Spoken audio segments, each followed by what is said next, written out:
thank you. Wala na akong ibang pwede pang sabihin kundi maraming salamat sa inyo sa lahat ng mula sa pinakamaliliit at pinakamalalaking efforts na na-exert nyo para sa akin, para sa ikasisiya ko. Maraming salamat sa pag-appreciate sa akin. Sobrang na-appreciate ko din yung appreciation nyo sa akin.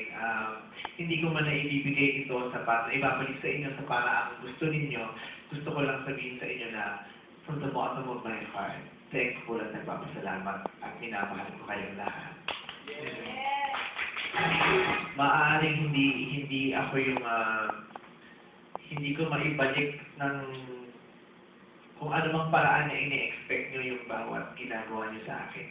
Kasi maaaring hindi nyo ako kilala, baka merong hindi kayo alam tungkol sa akin. Kaya napapaumanhin ako sa inyo kung may mga pagkakataong iniisip nyo na hindi ko yung kayo napaglalaanan ng atensyon, ng oras. Hindi ko napapansin yung mga ginagawa nyo sa akin. Gusto kong humingi ng paumanhin pero mabasa ko hindi yung mga simple at talagang effort to effort na message sa akin sa Facebook, sa Twitter, sa text lahat. Gusto kong malaman nyo na alam ko kung ano nasa loob nyo at alam kong mahal na mahal nyo ako. Thank you so much. God bless you all. Sobrang na-appreciate ko to. Ayun lang. Sobrang na-appreciate. First time kong nagkaroon kasi ng ganito, yung may nag-surprise sa akin ng ganito. Tsaka, di kasi ko sanay ng may fans. Alam niyo yun, yung kaya na-overwhelm ako. Maraming salamat sa lahat.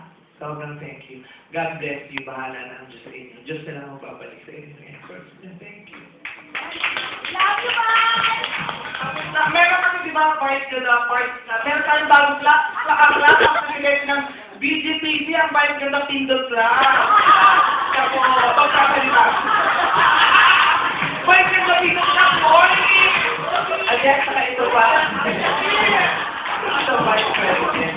Ito pa, seriously, kaya nagpapasalamat din ako sa mga parents, sa mga alaw na, wait lang doon na, sa pag-aalaw ng mga anak nyo na, na, sa mga ganitong aktibidades, alam kong masyado pa kayong bata para magpuyat at para, basta, nahihiya ako sa inyo kasi sobrang laking attention ang ibinibigay niyo sa akin. Nahihiya ako talaga sa inyo.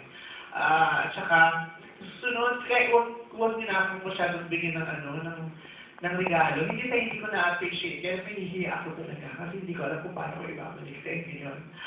Masaya na ako, pinanonood niyo ako, naiyak ako. Appreciate ko talaga. Pero okay lang. Baka isipin niyo, hindi ko na-appreciate dahil baka isipin niyo, ayoko ng regalo. Ayoko lang na naaabala kayo. Tama na yung nagpumahanap tayo, pinapanood niyo ako, sinusuportahan niyo. At alam ko na yun. Kahit sa pananahinig niyo, nararamdaman kong mahal niyo ako. Thank you so much sa inyo. Happy birthday, bye!